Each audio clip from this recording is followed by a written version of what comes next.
벨벳 토끼 인형. 글 마저리 윌리엄스.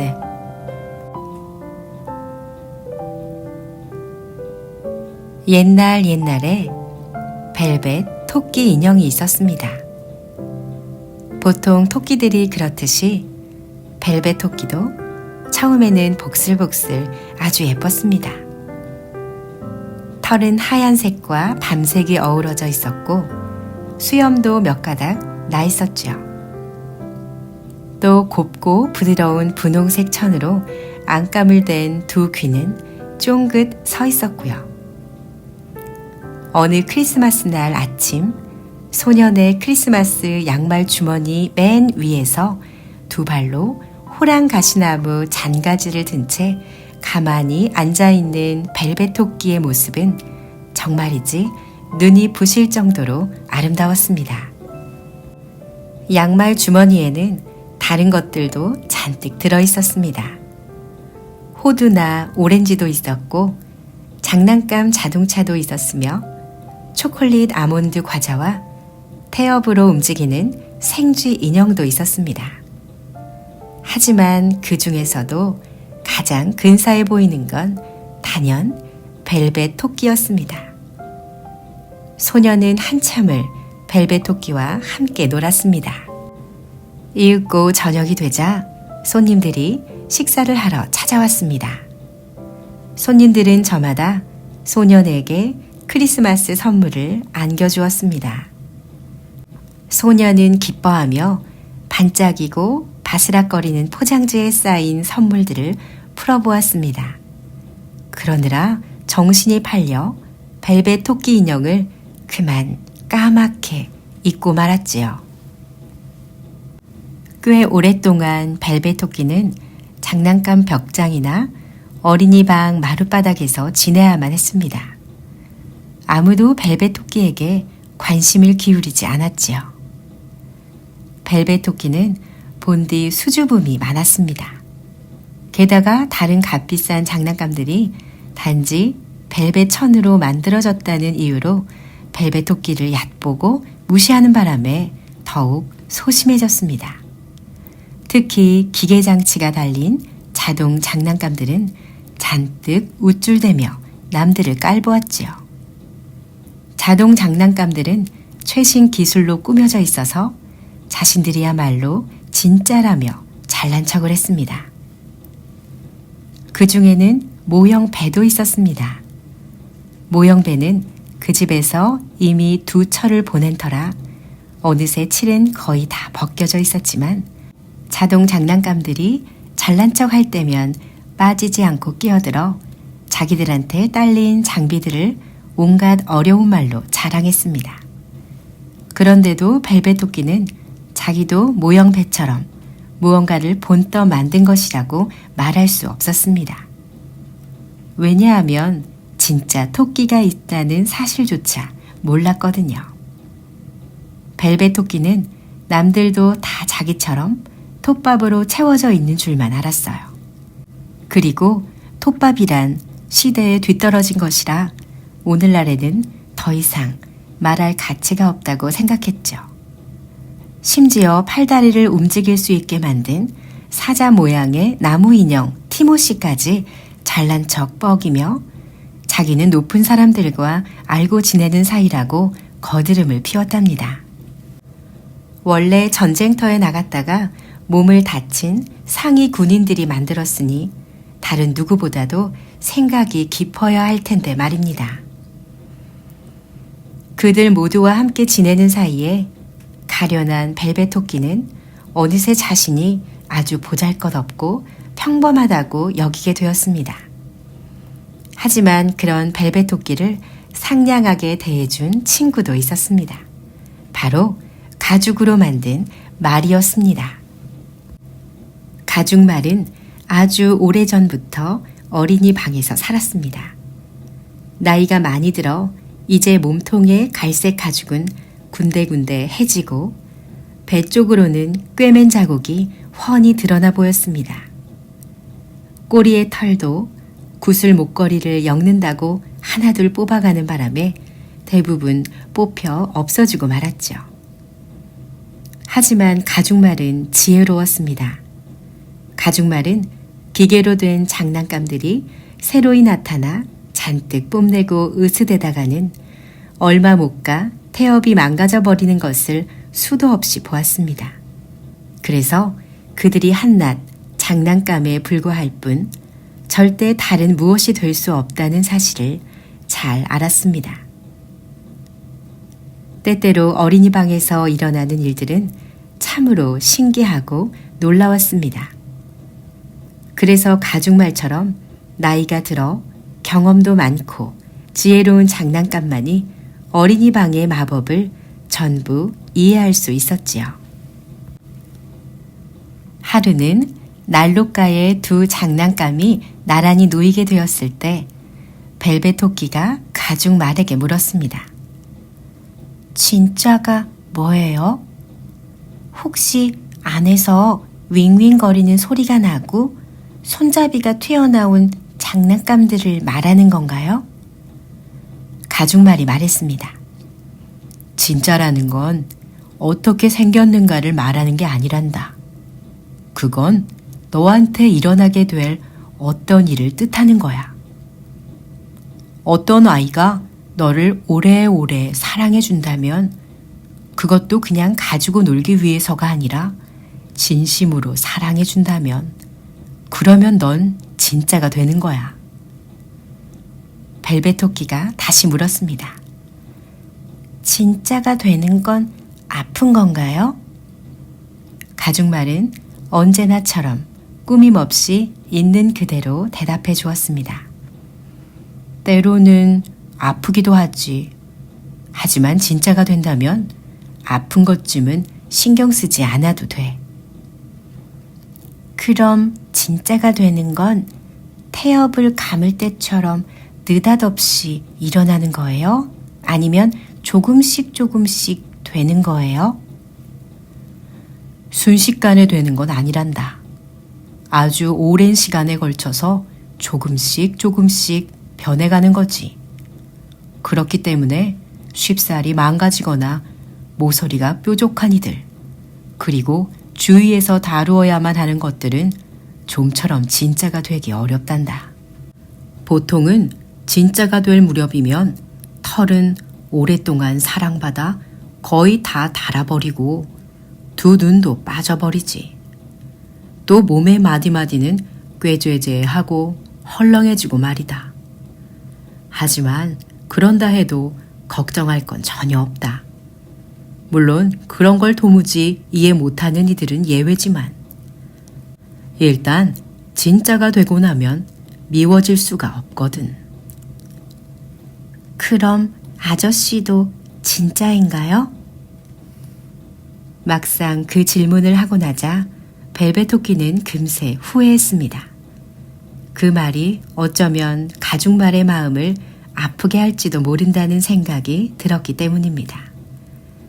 하지만 가죽말은 미소 지으며 말했습니다. 난 아주 오래전 소년의 작은 아버지 덕분에 진짜가 된 적이 있지. 벨벳 토끼는 한숨을 내쉬었습니다. 진짜가 되는 마법이 자신에게 일어나기까지는 아주 오랜 시간이 걸릴 것만 같았기 때문입니다. 벨벳 토끼는 정말로 진짜가 되고 싶었습니다. 진짜가 된다는 게 어떤 느낌인지 꼭 알고 싶었어요. 하지만 진짜가 되려면 초라해지고 두 눈과 수염을 잃는다고 생각하니 한편으론 슬프기도 했습니다. 그래서 자기는 그런 슬픈 일들을 겪지 않고도 진짜가 될 수 있기를 간절히 바랬습니다. 어린이방 청소는 유모인 나나 아줌마가 맡고 있었습니다. 나나 아줌마는 어떤 때는 장난감들이 여기저기 널브러져 있어도 전혀 신경 쓰지 않다가도 어떤 때는 마치 돌개바람처럼 들이닥쳐서는 장난감들을 벽장에다 마구 쑤셔 넣었지요. 나나 아줌마는 그러면서 정리정돈을 한다고 말하곤 했습니다. 장난감들은 물론 너나 할 것 없이 정리정돈을 싫어했죠.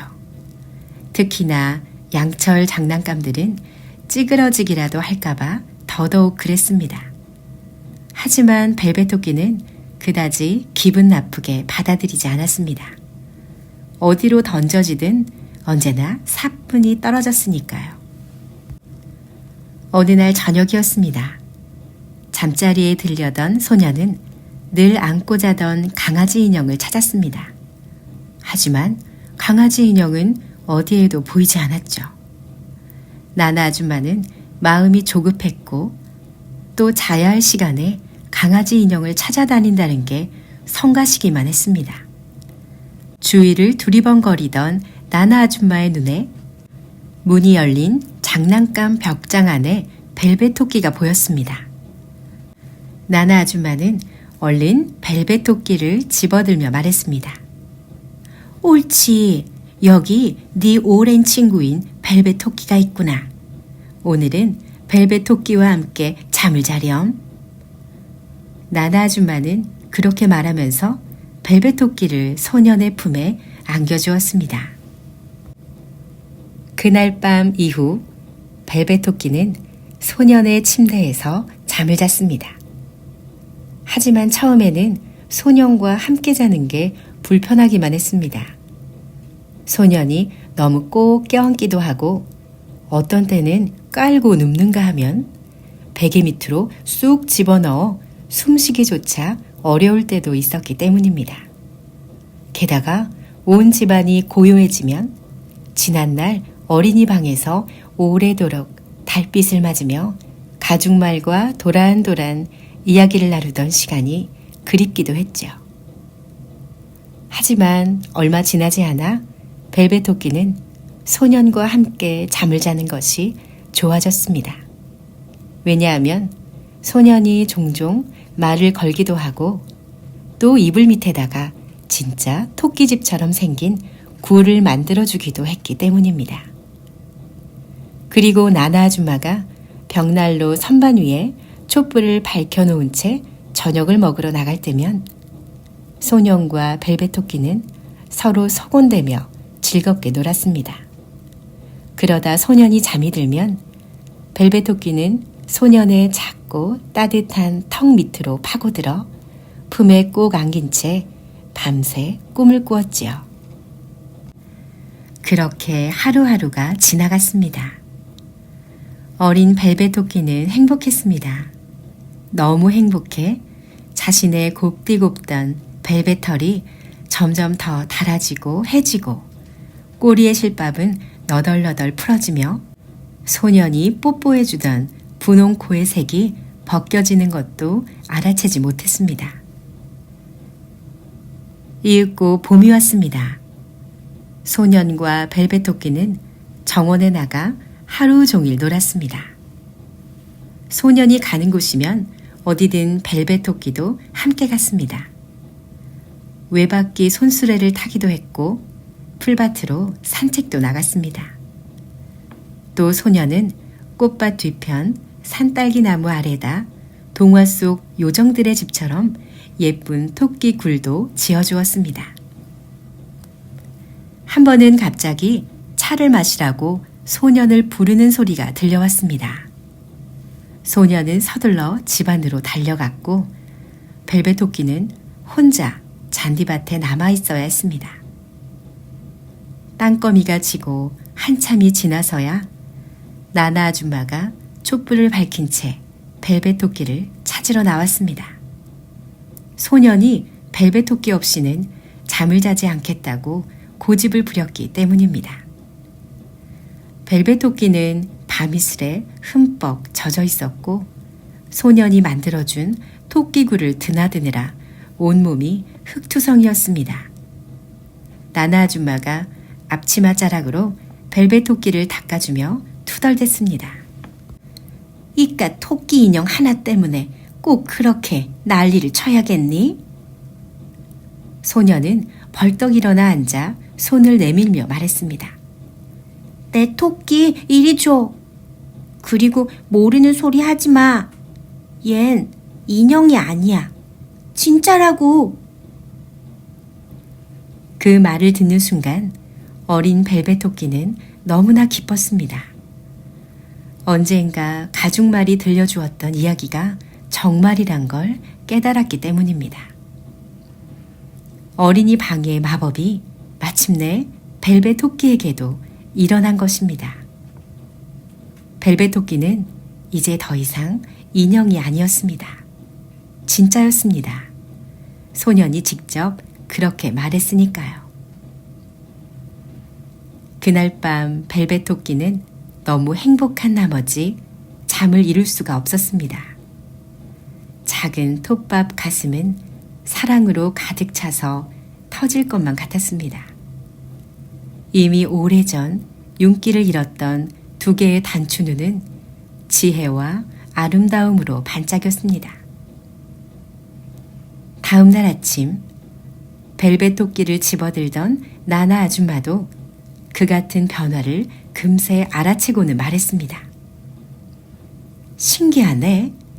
이 토끼가 분명 뭔가 다 알고 있는 듯한 얼굴을 하고 있어. 그해 여름은 정말이지 신나고도 놀라웠습니다. 집 가까이엔 작은 숲이 있었습니다. 해가 길어지는 6월이 되자 소녀는 이른 저녁부터 그 숲에 가서 놀길 좋아했습니다. 물론 벨벳 토끼도 함께 데려갔죠. 소녀는 들꽃을 꺾으러 가거나 나무 사이에서 도둑놀이를 할 때면 먼저 벨벳 토끼가 편히 쉴 수 있도록 고사리가 무성한 곳에다 자그마한 둥지를 만들어주곤 했습니다. 마음씨가 고운 어린 소녀는 토끼가 편안히 있길 바랬으니까요. 어느 날 저녁이었습니다. 벨벳 토끼는 둥지에 혼자 남아 풀밭 위 자신의 두 발 사이로 개미들이 이리저리 오가는 것을 바라보고 있었습니다. 그때였습니다. 가까이 있던 키 큰 고사리들 사이로 처음 보는 이상한 것들이 기어 나오는 게 보였습니다. 벨벳 토끼와 똑같이 생긴 두 마리 토끼였습니다. 하지만 그들의 털은 마치 새 것처럼 복슬복슬하고 반지르르 윤이 났습니다. 그들은 아주 잘 만든 토끼인 게 분명했습니다. 바느질로 꿰맨 자리가 전혀 보이지 않았고 움직일 때마다 신기하게도 모습이 바뀌었기 때문입니다. 벨벳 토끼처럼 언제나 같은 모양을 하고 있는 게 아니라 홀쭉해 보인다 싶다가도 어느새 통통해 보이기도 했죠. 두 마리 토끼는 땅에서 거의 발을 떼지 않은 채 코를 킁킁대며 사뿐사뿐 벨벳 토끼 곁으로 다가왔습니다. 벨벳 토끼는 그들 몸 어디에 태엽이 달려있는지 유심히 살펴보았습니다. 돌아다니는 것들에는 대개 움직일 수 있게 태엽을 감아주는 장치가 붙어 있었으니까요. 그러나 태엽은 보이지 않았습니다. 그렇다면 그들 두 마리 토끼는 아주 새로운 방식으로 만든 토끼인 게 분명했습니다. 두 마리 토끼가 벨벳 토끼를 빤히 쳐다보았습니다. 벨벳 토끼도 그들을 가만히 바라보았죠. 그러는 동안 내내 그들은 코를 벌름거렸습니다. 두 마리 토끼 가운데 하나가 물었습니다. 이리 와서 같이 놀래? 싫어. 벨벳 토끼가 대답했습니다. 자기에게는 태엽이 없다는 걸 굳이 말하고 싶지 않았기 때문입니다. 그래? 털이 복슬복슬한 토끼가 의외란 듯이 말했습니다. 그러더니 옆으로 깡충 뛰고는 뒷발로 벌떡 일어서며 한마디 덧붙였습니다. 이 정도는 나한텐 식은 죽 먹기지. 하지만 넌 아마 할 수 없을걸? 벨벳 토끼가 말했습니다. 아니야, 나도 할 수 있어. 누구보다 더 높이 뛸 수 있다고. 벨벳 토끼는 소년이 자기를 높이 던져 올리며 놀던 때를 떠올리고는 그렇게 말했습니다. 하지만 물론 그런 사실까지 말하고 싶진 않았죠. 그럼 뒷다리로 깡충 뛸 수도 있어? 털이 복슬복슬한 토끼가 다시 물었습니다. 그건 정말이지 대답하고 싶지 않은 고약한 질문이었습니다. 벨벳 토끼에게는 뒷발이 있었지만 뒷다리 같은 건 애당초 없었기 때문이죠. 벨벳 토끼의 뒷부분은 둥그런 바늘 꼬지처럼 한 덩어리로 되어 있었습니다.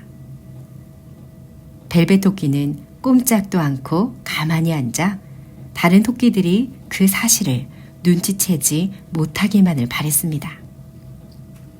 벨벳 토끼가 다시 말했습니다. 그러고 싶지 않아. 산토끼들은 눈치가 빨랐습니다. 그중 하나가 목을 길게 빼고 살펴보더니 소리쳤습니다. 뒷다리가 없어. 세상에. 무슨 토끼가 뒷다리도 없냐? 그러곤 깔깔대며 웃기 시작했습니다. 벨벳 토끼는 소리쳤습니다. 있어. 나도 뒷다리 있다고. 지금은 단지 뒷다리로 앉아 있어서 안 보일 뿐이야. 그럼 어디 한번 내놔봐. 이렇게 말이야. 산토끼가 말하곤 보기만 해도 어지러울 정도로 빙글빙글 돌며 춤을 추기 시작했습니다. 벨벳 토끼가 대답했습니다. 춤추고 싶지 않아. 난 가만히 앉아 있는 게 더 좋다고. 하지만 사실 마음속으로는 얼마나 춤을 추고 싶었는지 모릅니다. 그런 묘한 기분은 처음이었죠. 눈앞에 토끼들처럼 뛰어다니며 춤을 출 수만 있다면 세상 무엇이든 다 내어줄 수 있을 것만 같았습니다. 산토끼가 춤을 멈추더니 아주 가까이로 다가왔습니다. 이번엔 기다란 콧수염이 벨벳 토끼의 귀를 스칠 정도로 바싹 다가와 코를 벌름거리더니 갑자기 두 귀를 쫙 펴고 뒤로 깡충 뛰어 물러서며 말했습니다. 냄새가 달라. 쟨 토끼가 아니야. 진짜가 아니라고. 난 진짜야. 진짜라고. 소년이 그렇게 말했단 말이야. 벨벳 토끼는 거의 울 것 같은 목소리로 소리쳤습니다. 바로 그때 발자국 소리가 들렸습니다. 소년이 그들 가까이를 뛰어 지나간 것입니다. 그러자 두 마리 토끼는 흰 꼬리를 드러낸 채 깡충깡충 뛰어 사라졌습니다. 가지마. 다시 와서 나하고 놀자. 벨벳 토끼는 소리쳐 불렀습니다. 얼른 돌아와. 난 진짜란 말이야. 하지만 개미들만 이리저리 오갈 뿐 아무 대답도 들리지 않았습니다. 두 마리 토끼가 사라진 곳에서는 고사리들만 살랑살랑 흔들리고 있었습니다. 벨벳 토끼는 다시 혼자가 되었습니다. 벨벳 토끼는 가만히 생각했습니다. 아, 참. 두 마리 토끼는 왜 그렇게 달아난 거지? 이곳에 있으며 나랑 좀 더 얘기를 나눠도 좋았을 텐데. 고사리들을 바라보며 그리고 두 마리 토끼가 다시 오길 기다리며 벨벳 토끼는 한참을 꼼짝도 않고 앉아 있었습니다. 하지만 두 마리 토끼는 끝내 돌아오지 않았죠.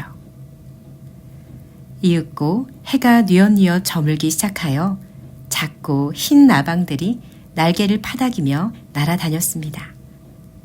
그리고 소년이 와서 벨벳 토끼를 집으로 데려갔습니다. 몇 주가 흘렀습니다. 벨벳 토끼는 더더욱 낡고 초라해졌습니다. 하지만 소년은 여전히 벨벳 토끼를 아끼고 좋아했습니다. 소년이 어찌나 만지고 쓰다듬어 주던지 이제는 수염도 다 빠지고 귀에 댄 분홍색 안감도 잿빛이 되었으며 갈색 무늬들도 희미하게 색이 바랬지요. 심지어 모양도 망가지기 시작해서 소년 말고는 어느 누구도 벨벳 토끼를 토끼라고 여기지 않게 되었습니다. 하지만 소년의 눈에는 여전히 벨벳 토끼가 예쁘고 사랑스럽기만 했습니다. 벨벳 토끼에게는 그런 소년의 마음 말고는 아무것도 중요치 않았어요. 다른 사람들이 어떻게 생각하든 벨벳 토끼는 전혀 걱정하지 않았습니다. 왜냐하면 어린이 방의 마법이 그를 진짜로 만들어 주었고, 일단 진짜가 되고 나면 초라한 모습 따위는 아무 문제도 되지 않기 때문이죠. 그러던 어느 날 소년이 병에 걸리고 말았습니다. 소년의 얼굴은 붉게 달아올랐고 잠을 자면서도 헛소리를 했습니다. 몸에는 또 어찌나 열이 나는지 소년이 품에 안아줄 때면 벨벳 토끼는 마치 온몸에 불이 붙는 것만 같았습니다. 난생 처음 보는 사람들이 소년의 방을 드나들었고 불은 밤새도록 켜져 있었습니다. 벨벳 토끼는 사람들의 눈을 피해 이불 밑에 숨은 채 밤새 꼼짝도 하지 않았습니다. 사람들이 자기를 발견하고는 다른 데로 데려갈까봐 더럭 겁이 났기 때문이죠. 지금 소년에게는 자기가 어느 때보다도 필요한데 말입니다. 길고 지루한 날들이 이어졌습니다. 소년은 너무 아파서 놀 수가 없었고 벨벳 토끼는 하루 종일 아무것도 하지 않는 게 따분하기만 했습니다. 하지만 벨벳 토끼는 꾹꾹 참아내며 소년 곁을 지켰고 소년이 하루빨리 다시 건강해지기를 기다렸습니다. 예전처럼 꽃이 피고 나비가 날아다니는 정원으로 나가 산딸기 나무 아래서 신나게 놀 수 있기를 바라면서 말이죠. 벨벳 토끼는 온갖 즐거운 일들을 머릿속에 떠올렸습니다. 그러곤 소년이 자는 둥 마는 둥 누워있을 때면 베개 옆으로 바싹 다가가 소년의 귀에다 대고 속삭였죠. 마침내 소년은 열이 내리기 시작했고 조금씩 건강을 되찾았습니다. 어느새 침대에 일어나 앉아 그림책을 읽을 수도 있게 되었어요. 그럴 때면 벨벳 토끼는 소년 곁에 바싹 붙어 있었습니다. 그러던 어느 날 사람들은 소년을 자리에서 일어나게 하곤 옷을 입혔습니다. 햇살이 눈부시게 내리쬐는 아침이었어요. 창문은 활짝 열려 있었죠. 사람들은 소년의 몸을 담요로 따뜻하게 감싼 다음 테라스로 데리고 나갔습니다. 벨벳 토끼는 침대 이불 아래 누워 있었고요. 소년은 내일 바닷가로 떠날 예정이었습니다. 모든 준비는 이미 끝났고 이제 의사의 지시만 떨어지면 되었어요. 방 안에 모인 사람들은 온통 그 일에 대해서 이야기하고 있었습니다. 벨벳 토끼는 이불 위로 머리만 살짝 내민 채로 그 말에 귀를 기울였습니다. 사람들은 소년의 방을 소독해야 하고 소년이 가지고 놀던 책이나 장난감을 모조리 태워 없애야 한다고 말했습니다. 야호! 내일이면 우린 바닷가로 간다. 벨벳 토끼는 신이 나서 생각했습니다. 소년은 벨벳 토끼에게 종종 바닷가에 관해 이야기해주곤 했거든요. 벨벳 토끼는 어서 빨리 커다란 파도가 밀려오는 모습이며 작은 개랑 모래성이 보고 싶었습니다. 바로 그때 나나 아줌마가 이불 아래 누워있던 벨벳 토끼를 발견하곤 물었습니다. 그런데 이 토끼는 어떻게 할까요? 의사가 말했습니다. 그 토끼 말이요. 그거야말로 성홍열 병균으로 득실거릴 거요. 그러니 당장 태워버리세요. 뭐라고요? 말도 안 된다고요? 그렇다면 새 토끼 인형을 하나 사주면 되잖아요. 어쨌거나 그걸 더 이상 갖고 놀게 해선 안 됩니다. 그렇게 해서 벨벳 토끼는 오래된 그림들 책이나 이런저런 잡동사니와 뒤섞여 자루에 담겨졌고 이내 정원 한 구석 닭장 뒤편으로 옮겨졌습니다. 그곳은 모닥불을 지피기에 알맞은 장소였습니다. 하지만 정원사는 너무 바빠서 당장은 불을 피울 수가 없었습니다. 감자도 캐야 했고 완두콩도 따야 했으니까요. 그 대신 다음 날 아침 일찍 자루에 든 것을 모두 태워버리겠다고 약속했습니다. 그날 밤 소녀는 다른 방에서 잠을 잤습니다. 그리고 데리고 잘 인형도 새로 선물 받았고요. 그 인형은 새하얀 비단털에 진짜 유리눈이 박힌 정말 예쁜 토끼였습니다. 하지만 소년의 마음은 한껏 들떠 있어서 새 토끼 인형 따위는 그다지 관심을 기울이지 않았습니다. 내일이면 바닷가에 가게 될 터였고 그런 생각만으로도 너무 신이 나서 다른 것은 미처 생각할 겨를이 없었기 때문이죠. 소년이 잠을 자며 바닷가 꿈을 꾸는 동안 벨벳 토끼는 닭장 뒤편 한 구석에 버려진 자루 안에서 오래된 그림책들에 둘러싸여 누워 있었습니다. 벨벳 토끼는 너무너무 외로웠습니다.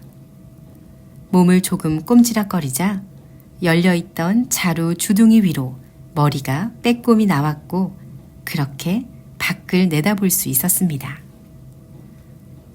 벨벳 토끼는 추위로 몸을 으슬으슬 떨었습니다. 늘 포근한 침대에서 잠을 자는데 익숙해 있었는데 이젠 바깥에서 혼자 추운 밤을 보내야 했기 때문이죠. 또 소년이 너무 자주 안아주는 바람에 털도 다 닳아버려 추위를 막는데 별 도움이 되지 못했습니다. 얼마 떨어지지 않은 곳에 열대지방의 밀림처럼 마구 뒤엉켜 자란 산딸기 나무들이 보였습니다. 그러자 지난날 아침마다 그 그늘 아래서 소년하고 함께 놀던 일이 문득 떠올랐습니다. 벨벳 토끼는 정원에서 놀던 때에 햇빛 가득한 시간들을 기억했습니다. 정말 즐거운 시간들이었죠. 그 순간 갑자기 커다란 슬픔이 밀려왔습니다. 지나온 날의 모든 일들이 마치 눈앞을 스쳐 지나가는 것만 같았죠. 그것들 하나하나는 다른 무엇보다도 아름다운 순간이었습니다. 벨벳 토끼는 꽃밭에 있던 동화 속 요정들의 예쁜 오두막집과 숲속 고사리밭에서 맞이했던 고요한 저녁들, 그리고 자신의 발 사이를 바쁘게 오가던 개미들을 생각했습니다. 자기가 진짜라는 걸 처음 알고 좋아하던 날, 그리고 지혜롭고 상냥했던 가죽말과 가죽말이 들려준 이야기들이 떠올랐습니다. 벨벳 토끼는 가만히 생각했습니다. 만일 모든 것이 이렇게 끝나고 만다면 사랑을 받는다는 것이나 고운 모습을 잃고 진짜가 되는 것이 다 무슨 소용이 있겠냐고 말입니다. 그러자 눈물 한 방울이, 진짜 눈물 한 방울이 작고 초라한 벨벳 코 아래로 흘러 땅에 떨어졌습니다. 바로 그때 신기한 일이 벌어졌습니다.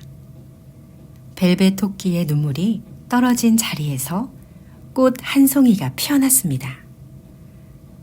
그 꽃은 정원에서 자라던 것들과는 전혀 다른 아주 신비한 꽃이었습니다.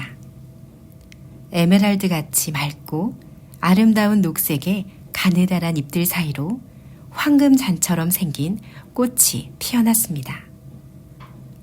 그 꽃이 어찌나 아름다운지 벨벳 토끼는 우는 것도 잠시 잊은 채 한동안 꽃만 바라보았습니다. 이윽고 꽃이 활짝 열리더니 안에서 요정이 걸어 나왔습니다. 그 요정은 정말 세상에서 가장 사랑스러운 요정이었습니다.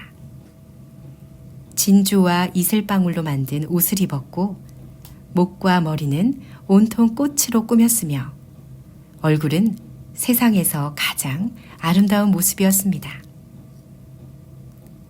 요정이 가까이 다가와 벨벳 토끼를 안아주었습니다. 그러곤 울어서 흠뻑 젖은 벨벳 코에 입을 맞추며 물었습니다. 벨벳 토끼야, 내가 누군지 모르겠니? 벨벳 토끼는 요정을 쳐다보았습니다. 언젠가 한번 만나본 얼굴 같긴 한데 어디서 보았는지 좀처럼 생각이 나질 않았습니다. 요정이 말했습니다. 난 어린이 방의 마법을 책임지는 요정이란다. 아이들이 사랑했던 모든 장난감을 돌봐주고 있지. 낡고 닳아 더 이상 아이들이 갖고 놀지 않게 되면 내가 데리고 와서 진짜로 만들어주는 거야. 벨벳 토끼가 물었습니다. 그럼 전 지금까지는 진짜가 아니었나요? 소년에겐 진짜였지. 그 애는 널 사랑했으니까. 하지만 이제부터는 세상 모든 사람들에게 진짜가 되는 거야. 요정은 그렇게 말하며 벨벳 토끼를 품에 안고 숲으로 날아갔습니다. 주위가 환하게 밝아졌습니다. 달이 떠올랐기 때문이죠. 숲 전체는 너무나 아름다웠습니다. 서리가 내린 고사리 잎은 은빛으로 반짝였습니다. 숲의 빈터 나무들 사이에서는 산토끼들이 부드러운 풀밭 위로 길게 그림자를 들이운 채 춤을 추고 있었습니다. 요정이 나타나자 산토끼들은 모두 춤을 멈추고 둥그렇게 모여 서서 요정을 빤히 바라보았습니다. 요정이 말했습니다. 너희들에게 새 친구를 데려왔단다. 사이좋게 지내렴. 그리고 토끼나라에서 알아야 할 것들을 모두 가르쳐주고 벨벳 토끼는 이제부터 영원히 너희와 함께 살게 될 테니 말이다. 요정은 다시 한번 벨벳 토끼에게 입을 맞춘 뒤 풀밭에 내려놓으며 말했습니다. 자, 가서 함께 놀아라. 하지만 어린 벨벳 토끼는 한동안 가만히 앉아 꼼짝도 하지 않았습니다.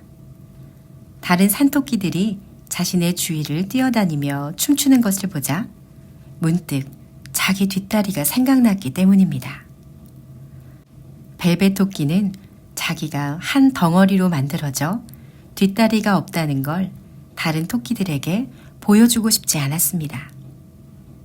요정이 조금 전 입을 맞추며 자신의 몸을 완전히 바꿔 놓았다는 걸 아직 깨닫지 못했던 것입니다. 뭔가가 코를 간지리지 않았다면, 그래서 무심코 뒷다리로 코를 긁지 않았다면 벨벳 토끼는 못내 부끄러워하며 언제까지고 그대로 그곳에 앉아 있었을 겁니다. 하지만 벨벳 토끼는 자기에게도 정말 뒷다리가 있다는 걸 알게 되었습니다. 또 털도 거무칙칙한 대신 부드럽고 윤이 나는 갈색으로 바뀌어 있었습니다. 두 귀는 저절로 쫑긋거렸고 수염은 풀밭을 스칠 만큼 길게 나 있었지요. 벨벳 토끼는 펄짝 뛰어보았습니다. 뒷다리를 쓸 수 있다는 기쁨에 잔뜩 신이 나서 네 발로 풀밭을 깡충깡충 뛰어다녔습니다. 다른 토끼들처럼 옆으로도 뛰어보고 빙빙 돌기도 하였지요.